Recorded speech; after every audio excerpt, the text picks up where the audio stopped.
Hi, my name is Sherry Wheatley, and I'll be doing the case study Why Airborne Express Lost the Delivery Race. Some background information on Airborne Express. Airborne was formed in 1949 as a floral delivery company as Airborne Flower Traffic Association. They would deliver flowers from Hawaii to mainland U.S. In 1968, they merged with Pacific Air Freight and started the delivery of perishable goods to and from Alaska. They are the only U.S. delivery company to have their own airport. They were the third largest delivery company behind UPS and FedEx. They were headquartered in Seattle, Washington, and they were defunct and acquired by DHL in 2013. The main industry players in this market were Airborne Express, FedEx, UPS. Airborne was mostly in the business of express delivery. They delivered an average of 900,000 packages daily and centered their business around business-to-business delivery.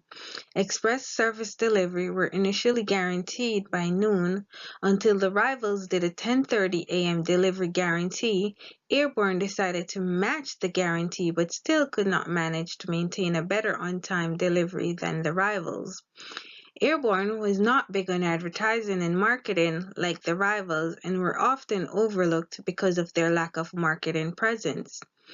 Airborne believe in following the rivals when it comes to technology, so they would wait for the rivals to design their technology, then they would follow if it was beneficial. They came up with the Focus system that was only able to track packages, unlike the rivals software that could track, create shipment, and pick up and schedule pickups.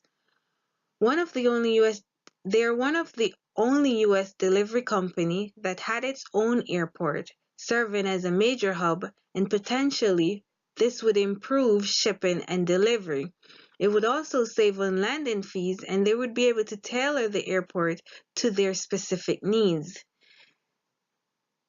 They formed relationships with Roadway Package System, which helped them to take on the ground delivery market and came as a huge advantage later when UPS went on strike.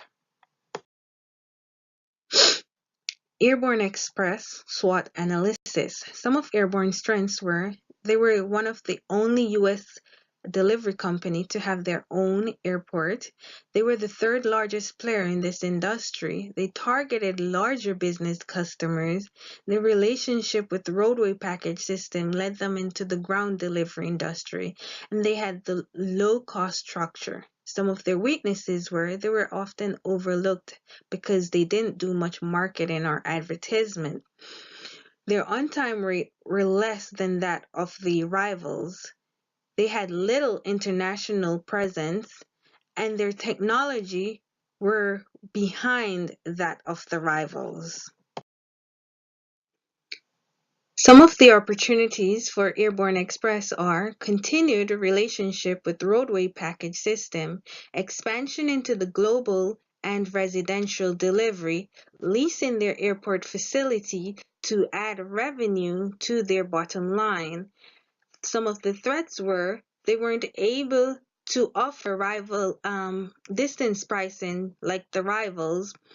They weren't able to study the future rival moves, and fax and email could reduce the need for parcel delivery service. Also, rising fuel and security costs may lower their potential earnings. As you can see from the diagram, the threats of new entrants is very low as this industry requires so much capital not many people can invest in this industry.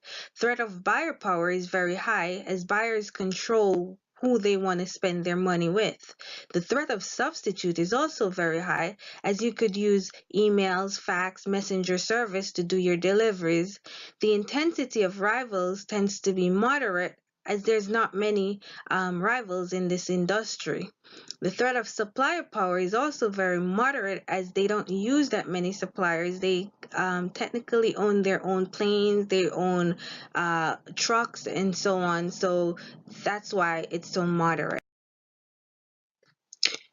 In conclusion, Airborne Express lost the delivery race because they were often too slow to respond to the rivals.